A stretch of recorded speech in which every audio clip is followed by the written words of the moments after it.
Thank you. Doug Peterson, S&P Global. During the election campaign, we heard a lot of sound bites about opiates in the U.S. and heroin usage. What are the facts? This is a horrible problem. We are an absolute outlier. We have 80, in the U.S., we use more than 80% of the global prescription opiates. What's happened over the past 20 years is that the number of opiates prescribed has increased by 300 to 400%. And that has been directly correlated with an increase in overdoses and overdose deaths. Over the last couple of years, the drug cartels have recognized a new market, and we have more accessible, lower-cost heroin and illicitly produced fentanyl. Last year, more people died from opiate overdose than from car crashes in the U.S. It is a leading cause of death. More than 10 million Americans have used opiates. More than 2 million are addicted to them.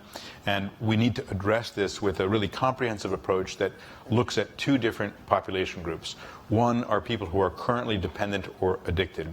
They need better treatment of addiction and better management of pain. CDC last year released, or this year rather, released a guideline on management of chronic pain.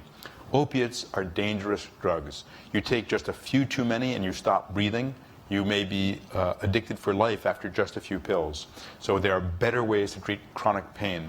And second, for everyone else who hasn't yet had an opiate, we need to protect them from it, because it may be just a few doses until you're addicted. So that means greatly improving prescription patterns to prevent this, because it's a very serious problem. There are communities in parts of the U.S. where new businesses can't start because not enough people can pass a drug screen. But the prescribing habits is a very big part of that. I mean, literally, my husband just had a shoulder replaced. He walked out with a prescription for 90 OxyContin. This is a huge problem, and it shouldn't happen. And they say we don't want our patients to be in pain. Yeah. When I went to medical school, they taught us if you give a patient with pain an opiate, they will not get addicted. Yeah. Completely wrong. But a whole generation of doctors was taught. Well, I threw them out, so we won't.